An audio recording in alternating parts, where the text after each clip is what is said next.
പീച്ചിങ്ങയും ചിക്കനും ചേർത്ത് എപ്പോഴെങ്കിലും നിങ്ങൾ ഇങ്ങനത്തെ ഒരു റെസിപ്പി റെഡിയാക്കി നോക്കിയിട്ടുണ്ടോ? നമ്മൾ എപ്പോഴും പീച്ചിങ്ങയും ചെമ്മീനൊക്കെ ഇട്ടിട്ട് റെഡിയാക്കി നോക്കിയിട്ടുണ്ട്. ചിക്കനായിട്ട് നിങ്ങൾ റെഡിയാക്കി നോക്കിയിട്ടുണ്ടോ? ഇല്ലെങ്കിൽ വാ നമുക്ക് ഒരുമിച്ചൊന്ന് റെഡിയാക്കി നോക്കാം. ഇതിനായിട്ട് ഒരു പാനിലേക്ക് ഞാൻ കുറച്ച് ഒലിവ് ഓയിൽ ഒഴിച്ചു കൊടുത്തിട്ടുണ്ട്. ഇതിലേക്ക് കുറച്ച് കൂടുതൽ തന്നെ ചോപ്പ് ചെയ്ത വെളുത്തുള്ളി ചേർത്ത് നല്ലതുപോലെ ഒന്ന് സോട്ട് ചെയ്ത് കൊടുക്കുന്നുണ്ട്, എൻ്റെ പച്ചമണം പോകുന്നത് വരെ. ഇനി അതിലേക്ക് കുറച്ച് പച്ചമുളക് റൗണ്ടാക്കി കട്ട് ചെയ്ത് അതും കൂടി ചേർത്ത്, ബോൺലെസ് ചിക്കനാട്ടോ, ചെറുതായിട്ട് കട്ട് ചെയ്ത് അതും കൂടി ചേർത്ത് ആവശ്യത്തിന് ഉപ്പും കുറച്ച് ചില്ലി ഫ്ലേക്സും കൂടി ചേർത്ത് നമുക്കൊന്ന് കുക്ക് ചെയ്തെടുക്കാം കേട്ടോ. ഇതിലേക്ക് കുറച്ച് വിനാഗിരി ഒഴിച്ച് കൊടുക്കുന്നുണ്ട്, കുറച്ച് സോയാ സോസും ഓയിസ്റ്റർ സോസും ചേർത്ത് കൊടുക്കുന്നുണ്ട്.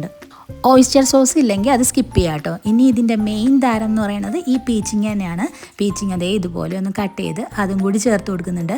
ഇപ്പോൾ ഈ ഒരു ടൈമിൽ പീച്ചിങ്ങിൽ നിന്ന് കുറച്ച് വെള്ളമൊക്കെ ഇറങ്ങി വരും. അപ്പോൾ നമുക്ക് ഹൈ ഫ്ലെയിമിൽ വെച്ച് ആ വെള്ളമൊക്കെ ഒന്ന് വറ്റിച്ച് ഇതുപോലെ ഡ്രൈ ആക്കി എടുക്കാം കേട്ടോ. പീച്ചിങ് അധികം കുക്കായി പോകരുത്, നമുക്കൊന്ന് കടിക്കുമ്പോൾ ഒന്ന് ക്രഞ്ചായിട്ട് കിട്ടണം. അതുപോലെ വേണം ഈ ഒരു റെസിപ്പി റെഡിയാക്കി എടുക്കാൻ. ഹൈ ഫ്ലെയിമിൽ വെച്ച് തന്നെ റെഡിയാക്കി എടുക്കാം. ഇനി ഇതുപോലെ നീളത്തിൽ കട്ട് ചെയ്ത സ്പ്രിംഗ് ഓനിയൻസും കൂടി ചേർത്ത് ഫ്ലെയിം ഓഫ് ചെയ്യാം കേട്ടോ. സ്പ്രിംഗ് ഓനിയൻസ് ചേർത്ത് അധികം നേരം കുക്ക് ചെയ്യരുത്, അപ്പം തന്നെ ഫ്ലെയിം ഓഫ് ചെയ്യാം. ആ സ്പ്രിംഗ് ഓനിയൻസും കൂടി ഇടുമ്പോഴാണ് ഇതിൻ്റെ പ്രത്യേക ടേസ്റ്റ് നമുക്ക് കിട്ടുന്നത്. പിന്നെ ചിക്കൻ എടുക്കുമ്പോൾ അത് ഇതുപോലെ ചെറുതാക്കി കട്ട് ചെയ്ത് തന്നെ എടുക്കണം.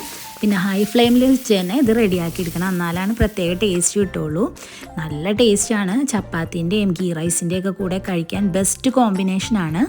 അധികം ടൈമൊന്നും വേണ്ട കേട്ടോ ഇത് റെഡിയാക്കാൻ. ചിക്കനും പീച്ചിങ്ങൊക്കെ കട്ട് ചെയ്യേണ്ട സമയം മാത്രം മതി. പെട്ടെന്ന് റെഡിയാക്കാൻ പറ്റിയ ഒരു റെസിപ്പിയാണ്. പീച്ചിങ്ങയും ചിക്കനും കൊണ്ട് ഇങ്ങനെ ഒരു റെസിപ്പി നിങ്ങൾ നേരത്തെ റെഡിയാക്കിയിട്ടുണ്ടെങ്കിൽ ഒന്ന് കമൻറ്റ് ചെയ്യണേ. റെഡിയാക്കാത്തവരാണെങ്കിൽ ഇതുപോലെ ഒന്ന് ട്രൈ ചെയ്ത് നോക്കിക്കോ. ട്രൈ ചെയ്ത് നോക്കിയിട്ടേ ഇഷ്ടമാകണമെങ്കിൽ ഒന്ന് ഫ്രണ്ട്സിനൊക്കെ ഷെയർ ചെയ്ത് കൊടുക്കണം. ഇനി അടുത്ത നല്ല സിമ്പിൾ റെസിപ്പി ആയിട്ട് വരാം. Thanks for watching.